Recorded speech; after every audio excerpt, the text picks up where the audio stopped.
strategy MSTR will be a $2,397 stock and will outperform Bitcoin on a US dollar denominated basis 2.5x over the next 5 years. And this is a very conservative take. And I'm going to take you today on a journey. I'm going to explain what strategy is doing, why it's good that they sold Bitcoin, why it is such an accumulation machine for Bitcoin, how successful they have been before 2026 and compared towards 2026. And then we are going to do the actual math. What is the mNAV going to be? What is the actual outperformance of Bitcoin going to be? And why they don't even need an mNAV expansion in order for them to outperform Bitcoin. This blew my mind. They don't need a massive amount of new Bitcoin on their balance sheet over the next 5 years in order to outperform Bitcoin, and neither they need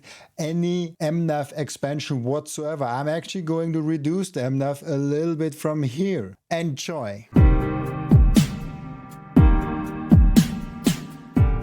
Now, this is an old chart, but I think it shows very nicely and very easy to understand what strategy is actually trying to accomplish. They have the common equity and they are putting out preferred stocks, which are called Stretch and other names. But the Stretch product is the one to actually focus on.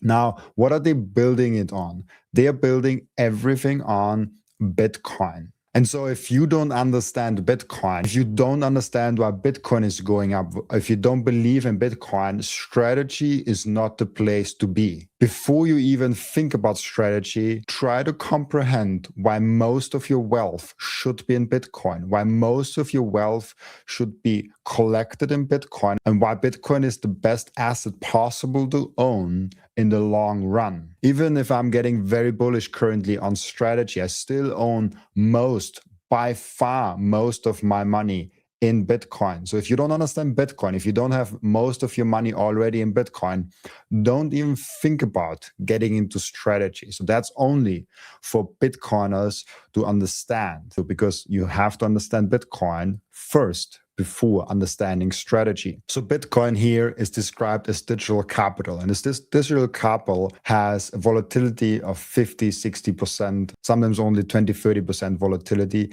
And it gives you back around 20 to 40% return on your investment every single year, depending on what cycle, what's your entry price, all of those different variables. Compare that to the index funds, the S&P 500s, to all of the other ones that are not even close to the performance what Bitcoin is doing, and definitely not what strategy is doing. So now to the moment of what is strategy actually trying to accomplish. They're trying to take Bitcoin, this amazing capital, as you can see here, digital capital, and they're trying to get the volatility out, strip the volatility out, give you less return for less volatility, and give the volatility and the return to the digital equity, so to MSTR. So when Bitcoin is volatile, let's say 30%, then strategy should be volatile 40, 50, 60%. But also strategy should outperform Bitcoin massively over the long run, just from a US dollar price appreciation standpoint. But then the underlying digital credit instrument, Stretch, should stay as close to par as possible. And we have seen a lot of hiccups this year, but it's still less volatility than in Bitcoin and way less volatility than in strategy. So the machine is working, but we will see what they're trying to do to get it working even better in 2026. So if you understood that they're trying to strip out the volatility in order for them to buy more Bitcoin for themselves, you understand that the name of the game that they are playing is hold on to the Bitcoin and buy more Bitcoin on top of that. And the inner Bitcoiner in me says like, why would I give them money so they can buy Bitcoin and not me? And that's a very fair point. And that's why I'm personally not invested in Stretch. Stretch is a product for people that want to have a return of 10 to 12% with almost no volatility and the income coming in every single month, actually twice a month. But that's not me. I rather have 30, 40, 50% volatility and have the potential to massively outperform every one of those assets. And I think you are as well. I think you are also one of the lunatics that says like, hey, I rather have 30, 40, 50% volatility and have a return of 20, 30, 40, 50% per year on an annual basis per year over 5-10 years, rather than having 10% return and having basically no volatility or very less volatility. But there's most people out there that rather have less volatility. There's a lot of studies out there that show that. There's also the human psychology of it. People want to have stable currency. They want to have a stable thing that doesn't move too much. And at the same time is giving them a return, an income. It's an asset that pays you 9, 8, 10, 12, 11%, whatever the current rate is. That's what most people want. It's hard for me to imagine, might also be hard for you to imagine. But whenever I talk to an uncle or cousin or someone that is not as freaky as I am with my money and wants the volatility, they're saying 11% per year, 12% per year. That sounds like a dream if it's not volatile, if it's actually secure. And that's what they're trying to achieve. They're trying to achieve that it's not volatile and it is secure. And they're working very hard on that exact thing. And they're working hard on that thing with selling Bitcoin. I know it sounds counterintuitive, but they are showing that they are willing to sell Bitcoin in order to fund the dividends. And this is it is a very important thing that they're doing. I want to be very clear about that. They could just also not sell the Bitcoin and raise the money in other ways, but they're doing that very specifically because they want to please the credit agencies. They want to improve the credit score for themselves and for Stretch. Because if they get to use those Bitcoin and they can show that they can use those Bitcoin, it's a lot better for the credit agencies. It's a lot better for the credit product, STRC, and therefore it gives investors more confidence to invest more money into these credit products, and then they can buy more Bitcoin. And the name of the game for strategy is buying more Bitcoin. And that's the reason why they have to show that they can use those Bitcoin in order to fund the dividends. Because previously they have been rated and their Bitcoin holding have been valued at zero, nothing. They didn't get any value whatsoever for the Bitcoin that they hold. And that's a mistake in my opinion. But they have to show it to the credit agencies that they can use those Bitcoin to fund the dividends so that the credit score of strategy is actually improving and they're not getting hammered because the edge agencies are not calculating with the 800,000 plus Bitcoin they have on their balance sheet. Another thing that they're showing is that they're willing to defend the stock. And this is right here what Strategy has been doing, what Seyr has been showing. Strategy has established a repurchase program for up to 1 billion of our digital credit securities and up to 1 billion of MSTR. This will create flexibility to aggressively buy back securities during market dislocations. So they are willing to step in and buy the common shares if it goes on a valuation that's too low, and they're willing to buy the credit product if it goes too low. And so they're willing to defend their important capital structure and step in if needed. And very important also, repurchases will not be funded from the US dollar reserves. And now here you can see it. This is the US dollar reserve. They have currently, as of this recording, $3 billion in reserves just in US dollars. Now, I want to show you guys something just to give the scale of it. $3 billion is so huge, you cannot even fathom.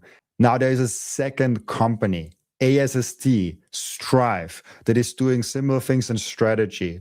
And I think this is the second biggest Bitcoin treasury company that does a strategy with digital credit.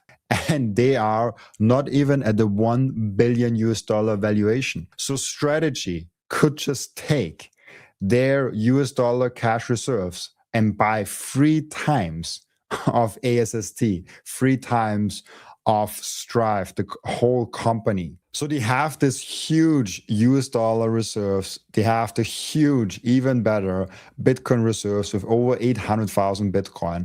And this gives them both the short-term liquidity to manage any market whatsoever.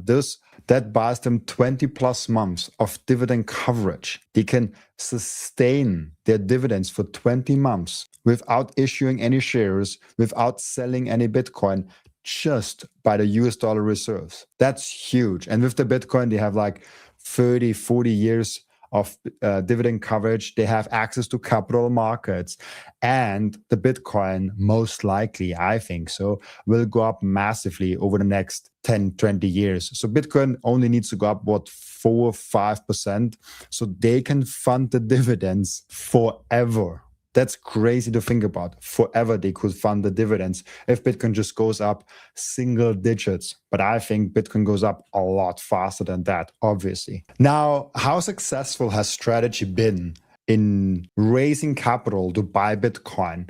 And how successful has the stretch product been in order to raise capital to buy Bitcoin? Let's first look at the stretch product. This right here is the notional value outstanding of STRC. It's 10.5 billion US dollar. And it grew massively in the early stages of 2026. And this is in a bear market. It's genuinely the iPhone moment for strategy. But they have been successful in raising capital even before that product. Because as you can see here, the biggest year of Bitcoin accumulation was 2024 so far. 2022 is comparable to what is right now 2026. The bear market is full blown, and the same way as 2022 was a bear market, 2026 is also a bear market. We are down like 40-50% from the all-time high, and they've been raising in 2026. You have to see that. That's crazy.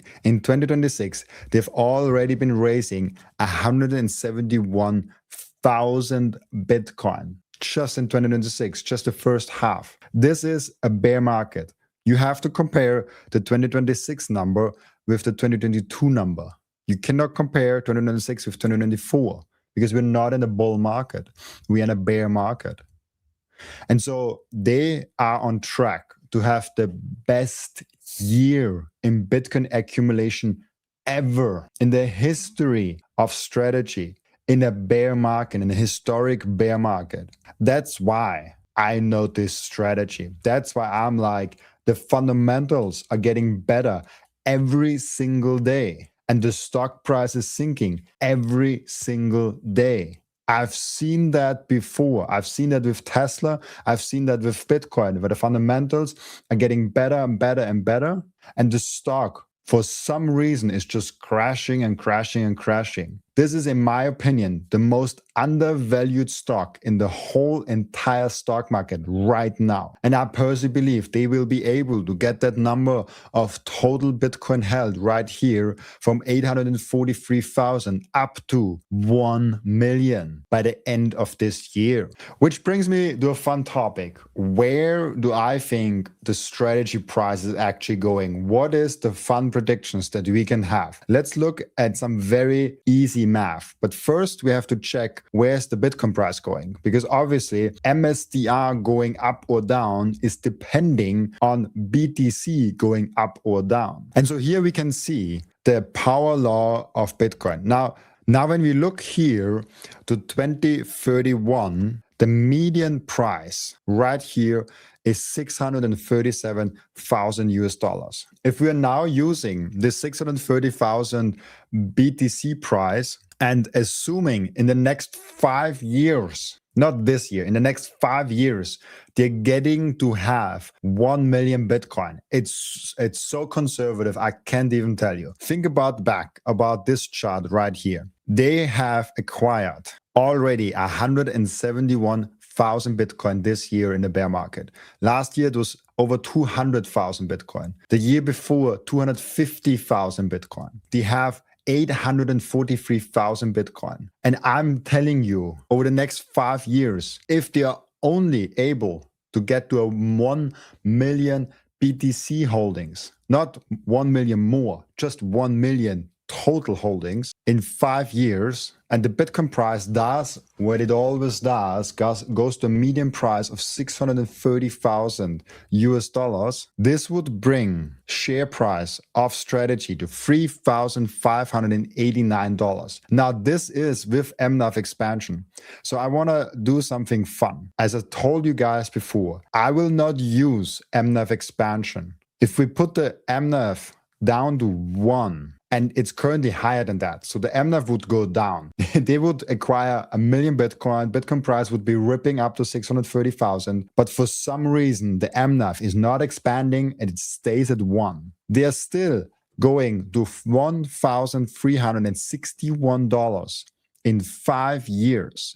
And here's the crazy part. Stock versus Bitcoin comparison. The stock would return 1,335%, while Bitcoin returns 882%. Stock outperformed Bitcoin by 454%. That's massive outperformance. That's huge. Now let's make something fun, because I want to give you also a realistic outcome in 5 years. What I believe could be actually happening. Let's assume that they're not buying any more Bitcoin this year. And for the next 4 years, they're only buying as many Bitcoin as they did already this year, which I think is still very conservative. But let's just assume that. So they acquired 171,275 Bitcoin this year. So let's put that in there. 171,000 times 4 years would be 684,000 Bitcoin in the next 4 years. So assuming in the next 1 year, they're not doing anything. And then for 4 years, they're doing 684,000 Bitcoin in total. Now let's sum that up with the total amount of Bitcoin held. 843,000. We will get to 1.5 million. Let's just use 1.5 million for this calculation. We are using 1.5 million Bitcoin held in 5 years, with the Bitcoin price being at $630,000. And the terminal mNAV, I think, will expand. I think it will be up to 2.5, but let's be a little bit more conservative and let's give it just a 50% premium, 1.5 mNAV. This would bring MSTR share price in 5 years to 2,397 US dollars per share. So in plain terms, you would look at Bitcoin almost 10xing your money, but Strategy would be 25xing your money. This is major outperformance, and that's why people buy Strategy sometimes over Bitcoin. Now, full disclosure, as I did before, I own most of it in Bitcoin and I gamble around with some Strategy because there are extra risks associated with Strategy, the stock. I also do not own any Stretch or any other preferred stocks. I just own Bitcoin, cash, and Strategy. And very important, this is not financial advice. It's your money and your decision what you do with it. With that being said, thank you so much for tuning in. As always, I'll be back.